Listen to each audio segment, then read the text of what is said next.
Ẹ káàárọ̀ mà, Igun ìgbéyàwó lè tọ̀. Ẹ sọ̀rọ̀ sókè mà. Ẹjọ́ ẹni tí mo bímọ fún níyàwó nílé tó ó dẹ̀ ti pa mí sí báyìí kò ní mọ́ bá mi tó ẹnìkan tí mo wá fẹ́ tẹ́lẹ̀ ó tó wá pè mí pé òun fẹ́ fẹ́ mi tó mo lè fẹ́ pé mi fẹ́ mo fi bá mi fẹ́ ra. Ẹ sọ̀rọ̀ sókè arábìnrin dáadáa, kò dẹ̀ dá bẹ́ẹ̀. Torí àní gbọ́yìn dáadáa bẹ́ẹ̀.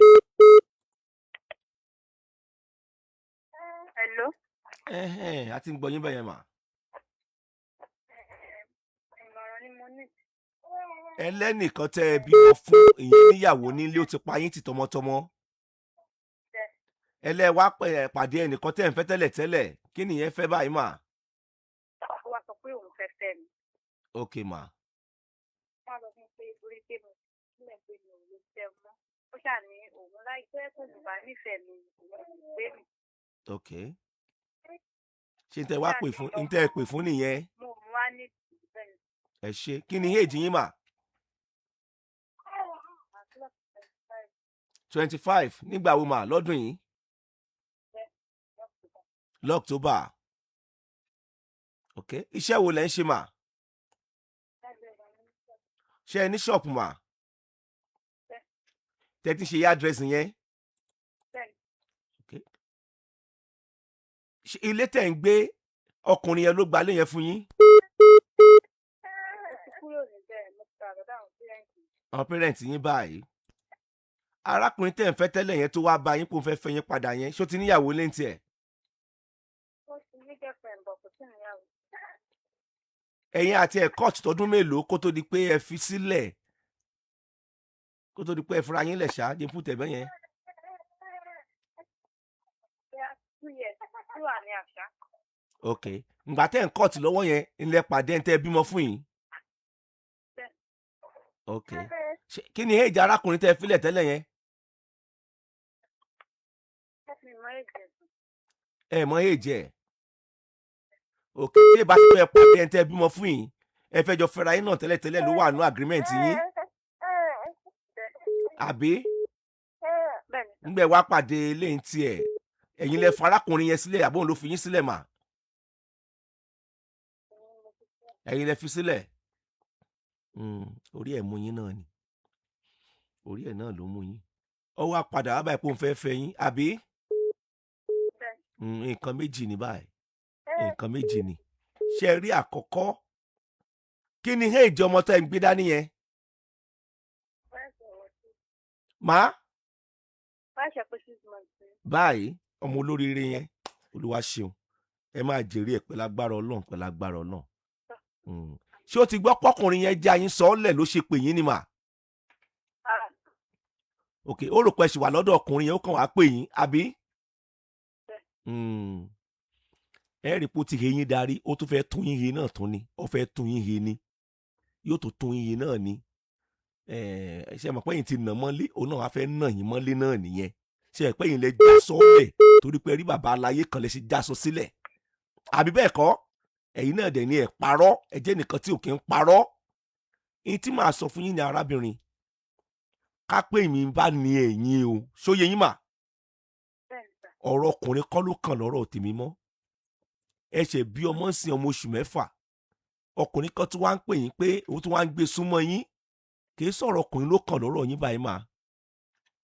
Torí ẹ ti di single mother báyìí nítorí ẹ ṣe é sì ní kẹ́ ẹ lọ mójútó iṣẹ́ yín yẹn nítorí kàn lọ́rọ̀ yín nìyẹn. Tí ọkùnrin kan bá tún lọ tàn yín bẹ́ẹ̀ yẹn sì tó tún lọ fún yín lóyún ìgbésí ayé yín ò ní dàrú ẹ ṣàmì. Ṣé ẹ mọ̀ pé ẹ mọ̀ pé ẹ ṣe kéré àmì nìkan ò wá tó èèyàn máa ń mójútó ìgbésí ayé ẹ̀ ni.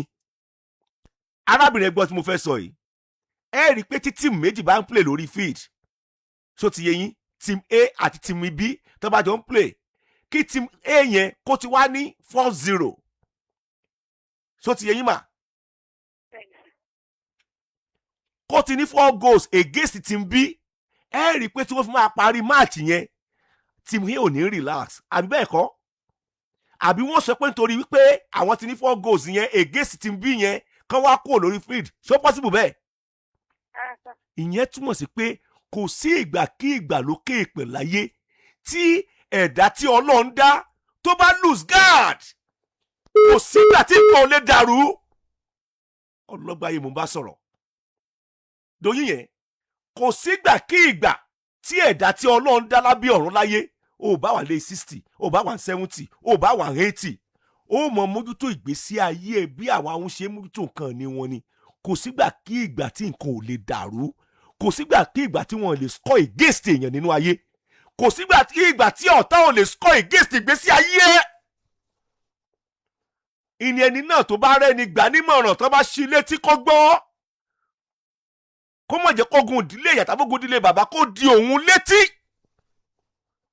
pé kábíyèsí Ọlọ́run kò sí nǹkan tó ti tò nínú ayé tí ò lè dàrú kọ́nà mọ́ dọ̀rọ̀ warú tí ẹ̀ bá lose guard.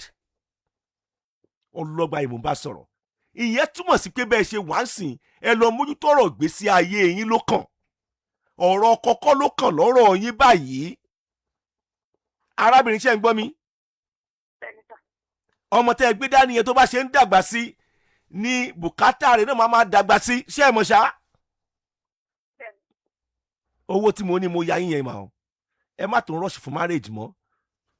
Èyí tí mo lè sọ fún ẹ̀jẹ̀ mi lèmi sọ fún yín yẹn mà, iṣẹ́ yín ni kẹ́ ẹ lọ mójútó báyìí fún àǹfààní ara yín.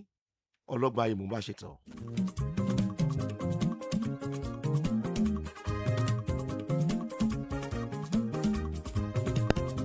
Hello. Hello. Parẹ́ di òyìnbó ẹ káàárọ̀ mà. Ẹ káàárọ̀.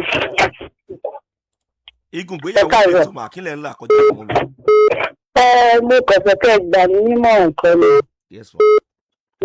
Ọkọ mi láti bàtà ti sọ̀rọ̀. Oúnjẹ mi tí ò rí ṣe, ṣùgbọ́n ó dájú pé láti bàtà ti sọ̀rọ̀ bíi pé family house lásà máa ń gbé ní gbogbo ìgbà. Ilé ìtọ́jú tó bẹ́ẹ̀ ní tí ò lówó lọ́wọ́, a tún máa ran àwọn èèyàn lọ́wọ́ ní family house ìrànwọ́ gan náà. Ṣùgbọ́n mo wá rò pé nígbà táwọn kan gbé family house tẹ́lẹ̀ a ṣe pẹ́pẹ́pẹ́ ń bẹ̀, a tún wá kó lọ sí sáìtì ní ìmọ̀ ó tún jẹ́ bí family house náà. Mo kàn wá wò kó tẹ̀ fi bẹ́ẹ̀ tó wà lọ́jọ́ kan tó nà ibi ni mo ra lẹ̀ sí abínú bí ni mo kọ́lé sí. Ẹ tó dẹ̀ ń ṣe wàhálà gidi ni tó dẹ̀ fẹ́ràn ẹ̀ mọ́.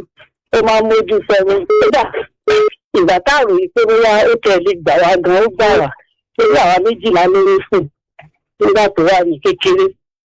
Àwọn títẹ̀ ní pé